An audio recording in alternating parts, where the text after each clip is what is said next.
What's going on, everybody? Welcome to Brutal Planet Comics. I'm your host, Trey the Brute Daniels, and welcome to episode 3 review of She-Hulk Attorney at Law. I know that you are just as excited as I am. Yeah, I know. Yeah, and this one was a doozy to get through as well. We're gonna break things down just like we've done the last 2 weeks. I'm gonna give the good bits a up and the bad bits a down. So let's go ahead and get started. So intro gets started off pretty much right where we left off last week with Abomination's video of fighting during Shang-Chi has gone viral or whatever, and Jennifer's like, yo, what the devil's going on?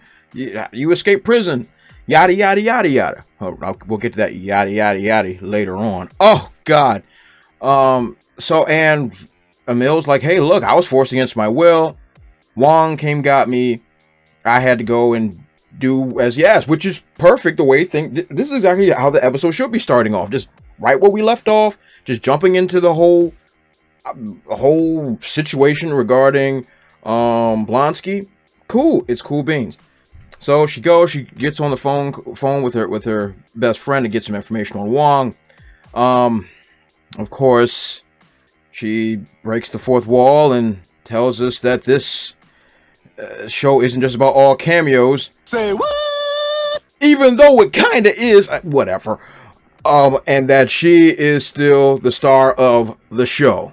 Of course. And then there was a really weird scene with a lot of news reports coming through, and a lot of them like tweets about all types of wild ideas and like, oh, this is affirmative action, all types of weird things, and like one of the dudes on the video was like, they're just poking fun at what they call the man babies, which I didn't think was very appropriate at this point in time, because I don't know, I'm just kind of sick of seeing that kind of stuff. But moving forward, so they get Wong's profile. So they figure out who he is and all that great stuff and yada yada yada. And I'm gonna keep saying that over and over again, and you're gonna know why. So that was okay, getting his information on how they would get in contact with him. So they end up confronting, and he starts talking about all the things of his job as Sorcerer Supreme and all that other great stuff. So as far as this intro goes, there were some things that I liked about this intro, just getting right to, hey, let's get right into Blonsky and let's get into this trial. So on that note, the way they're just setting it up and getting things like, hey, we're getting set for this parole hearing. This is what the focus of the episode is going to be on. It's doing what it's supposed to do. I'm gonna go ahead and give it an up. And then it all falls apart. Now we get to the side quest. And this entire side quest is a complete and utter waste of time. When I say waste of time, I mean they wasted half the episode's runtime on this side quest. So, Dennis apparently, this whole thing is once again to reaffirm that Dennis is an idiot and a misogynist and all the other stuff that we've already established already. We established in episode 1 as these things already, but now we're going to hammer it home even more because, I don't know, man bad, I don't care. It was a big waste. So basically Dennis has been tricked into thinking he's dating Megan Thee Stallion. What? And we'll get to that via a shapeshifter from Asgard. Where this shapeshifter Asgard came from, who knows, who cares. But he believes he's been dating Megan Thee Stallion, but he's so stupid that he's been buying this imposter $175,000 worth of stuff. Whatever. So he goes to Jen's workplace to get help because it's a superpowered individual he wants to sue. So of course they spend the time making fun of him and the usual blah blah blah blah blah, and Pug takes the case. And we already established that we don't like this guy already. We don't like him. So we're just hammering home Like, oh yeah, he's did all this stuff, misogyny, whatever. So then we get to the shapeshifter, who is an obnoxious cow. Just so she meets with Pug disguised as Dennis, and then starts disguising herself as Pug, and then starts making misogynistic jokes to the co-workers because they're trying to make it fun. Once again, the comedy doesn't work. These jokes don't land. Did anybody laugh at this stuff? Anybody? Bueller? Anybody laugh at these jokes? I mean, they don't work. They don't land. And she's just obnoxious and like, oh, we were in a relationship, but you lied to the man, and whatever, man. It's like all of this is a big old waste of time. And then there's this weird scene when she impersonates the judge for no reason. I don't know what's going on. I don't know what they're trying to establish. It's weird. All of this was a waste of time, and they devoted half the runtime of this episode to this side quest that does not push any of the story with Emil or anything else forward at all. It's literally just there to make fun of Dennis and to make jokes. I don't know. I don't get it. So Pug goes to the bar and was like, yo, I can't deal with Dennis, he wild. And they come up with this plan to have Jen take the stand and then just talk about how incompetent he is and how much of a misogynistic person he is, and that's why he's so dumb that he'll think that Megan Thee Stallion is really his girlfriend. So, and he ends up winning the case because they publicly humiliate him. Bro, this wasn't funny, this wasn't cool, and the worst part of it all, they did all of this just to set up a Megan Thee Stallion cameo. They devoted half the runtime just for her to show up in court with a fan.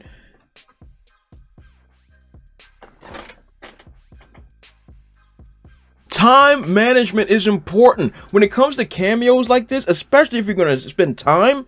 This character needs to be an intricate part of the story, as in she's contributing to the bigger picture. If you do cameos in any of these other shows, Law and Order, heck, Ally McBeal, whatever they had a cameo of or a guest star of somebody famous or whatever, they are part of the story that's pushing things forward. They literally just did all this just so we can have her show up in the courtroom and then have a twerk session at the end and then credit scenes. This time could have been spent better. The answer is down. Good Lord. What a waste. All right, moving on. So then we get back to the cool stuff. So, before I even get to all this cool stuff, I think this deserved to be the entire episode's run. This whole episode, all 27 minutes of this episode, should have been devoted to Emil Blonsky's trial. All of it. We could have had some time to see people that on the negative side, like, no, he shouldn't be released. People on the positive side, oh yeah, he should be released. And people that are indifferent, like a lot of different public opinion, all that stuff. And they do, I mean, this was so rushed, and they had so many little moments of news reporters outside just talking about media pieces. I'm like, no, talk about. And they say that there was a riot at her car. I mean, just nonsense. Like, because they didn't devote the time. They didn't devote the proper amount of time. All of the episode should have been on this. Yeah, that makes sense. Now that I've said that, let me talk about what I liked about this. So, these scenes were cool. Because now we're looking at his body of work within the prison system. How he's helped a lot of people in prison, fixing the library and things like that, and helped a lot of people out. And I think the testimony scene was actually pretty fun. Like, of course, Juan coming in at the last minute and all that great stuff. And basically testifying on the behalf of, yes, I forced him to come out of the prison so he can be trained with a great opponent to prove he can be Sorcerer Supreme. That was cool. We had the security guard who was boo-hooing crying about Blonsky helping him get out of a bad relationship. Granted, I think that was a little over the top, but that was cool too. The librarian talking about how much he's helped, everything, and built himself up and built up the entire community in the prison.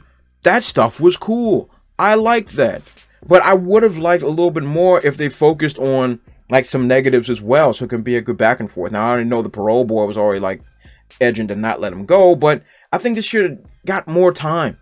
And then the seal the deal, like he transforms into Abomination just to show, hey, I'm in complete control of myself. I'm not a savage animal monster beast. I can control myself. I'm not going to go around hurting people, which I thought was really, really good. I thought that scene worked really well, and it got the point across. And I think that was, as far as like a court scene would go, I thought that was done really well. Now, of course, they got the male parole boards crying under the table, the usual, whatever. But that was cool.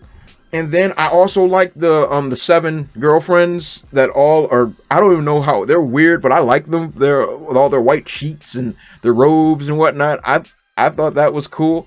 Like this scene worked for me. I really liked it. I wanted more of this. This is what I wanted to see more of, like full on courtroom drama style. This would have been cool if they gave me more. So eventually, they grant him his parole, which is cool because the evidence dictated the man had changed. So that was nice. And then you get the, the late night interview, whatever the case may be, because she won the day or whatever. And so that was fine. Like that whole scene, everything with Blonsky and his trial, all that stuff, I enjoyed that. I thought that was nice. I thought, once again, as I mentioned, needed more time, but I thought that was cool. Go and give it an up. Then things go off the rails again. You seeing a pattern here? Are you seeing a pattern? Like, hey, you'll give me something that makes some sense, then you'll give me nonsense. You give me a little something that makes some sense, and then you give me nonsense. But this nonsense, once again, goes to bad time management. So we get introduced to the Wrecking Crew. Now, I decided to put a picture here of the comic version and the TV show version, because no one would know who they were, because how would you? You just think they're random thugs that just stole some tech and then decided to attack She-Hulk. That's what you would assume, because off the jump, before I actually took a good look at them, that's what I assumed. I'm like, oh, random dudes are here to pick a fight for reasons beyond my understanding, but whatever. So this is the Wrecking Crew. They're a little worse for wear, unfortunately, but whatever. They're here. It's good to see that they're getting some screen time. But, of course, She-Hulk defeats them with ease. Of course! And then... and then after she beats them, she just brushes off their attack and then goes back to pick up the papers that she's dropped. She basically was like, well, I threw y'all around a little bit. I'm gonna get my papers. No interrogation, no grabbing up like, hey, who sent you? Where's your mama? Like, none of that. None of that. It's just like, well, I guess I got papers to pick.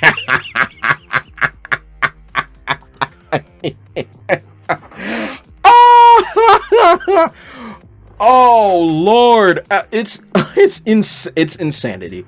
It's insane. Even if you don't want to be a hero person, come on. You're gonna ask some questions. You're gonna ask some freaking questions after you defeated them. But know that, you couldn't snatch one of them for them. You could grab one and say, "Who sent you?" Oh my God. Oh God, that was hilarious. That was hilarious. Unintentionally funny, unfortunately. And then we have to be told off the jump that they're pretty much set by somebody else to try to steal her DNA. Look, I know they're trying to set up something, but once again, you're not devoting enough time.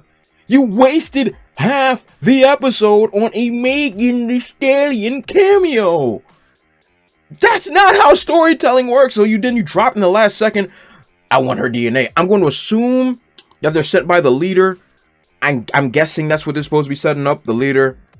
Because, like, in the comics, he's always obsessed with the Hulk DNA because he wants to make himself the perfect being. So I'm going to assume that's who sent them. But good Lord Almighty, this needed more time. This needed development. You shouldn't have wasted all your time on setting up Megan Thee Stallion not contributing. Holy Moses. Oh my God. And that's how the episode ends. But wait, there's more. So we get to our end credit scene. Oh Lord Jesus. We get to the end credit scene and we got Megan signing some papers for reasons I don't know. And I kid you not, right after the papers are signed, they break out into a twerking dance party in the office. I was dumbfounded. Now, granted, they thick as cold grits, but good Lord, how much time do we need to devote to Megan Thee Stallion in this episode? All of it? Literally, all of it. We could have just took all this out. We could have even left this as an end credit scene. We could just left this as an end credit scene. Just Megan Thee Stallion just randomly showing up and them having a dance party. Who cares? But you've literally devoted half the episode to this lady and she didn't contribute jack to the story. Holy Moses. Down. Jesus Christ. Oh my goodness. So overall, once again, the stuff with Blonsky was fine, but it needed time. It needed time. We could have set things up as if there's a killer witness for the prosecution or something, or like somebody that really didn't want him to get out, and then reveal a real character or whatever that was actually hurt by him. So then we could have Jen have to use her lawyer skills to actually work around the parole board to actually get him his release. We could have actually showed her with a real struggle, but no, you took away all of that so we can focus on how bad Dennis is and how he's a misogynist and a womanizer and dumb and stupid, just so you can get Megan Thee Stallion there. This was a debacle. Time management is important. Let me tell you something. If you gave 5 minutes to the Dennis story and then just had it end at some point, that would have been fine. We wouldn't have lost anything because we didn't gain anything from it either. It was a waste of time. Then with the Wrecking Crew, we could establish, like, imagine if we just gave 5 minutes to that Dennis story and then had another cutaway of some evil man in like a lair covered in shadow and then just sitting there on like a throne and then sending the Wrecking Crew to go and do his bidding. Now we're invested because we know that there's a big bad out there that's trying to do something to our protagonist. But you took all that away so we can have Megan Thee Stallion twerk. Oh, yeah. What a waste. This was a waste of time. Time management. Ladies that's writing this and directing this, please, I'm begging you. Time management. But overall, this episode gets a big old down. I couldn't believe how much time was wasted on this joint. Wow. Wow. So what'd you guys think of it? Oh no, another question. Did anybody laugh at any of the jokes? Anybody? Because I didn't laugh once. It's been 3 episodes, no laughs. We're, what, a third of the way through the entire show and nothing has happened of value? Nothing funny has happened? This is rough. This was a rough one. The time management is really bad in this, and that jump. It's not even disappointing, it's just sad. Anyway, what did you guys think about this episode? Do you think it was good? Do you think it was bad? Do you disagree with me? Tell me in the comment section below. Maybe this did it for you. Maybe you really liked this episode. It just didn't do it for me. That time management was way too glaring for me to overlook. So that's all I got for today. Man, that took a lot out of me. Don't forget to like, comment, subscribe, and share the video. And follow me on those dope social media platforms you see over there. I'll also leave all my other reviews of She-Hulk in the description section below as well. As always, you all have been awesome, and I'll catch you all next time. Also, if you want to support my channel, check out SpinWiz.com or download the SpinWiz app and check out my comic series, Trouble. It was written with a lot of love, and it was definitely my favorite comic series to write. I've also written it in English and in Spanish, so whatever floats your boat, I got it for you. Thanks again, and check it out.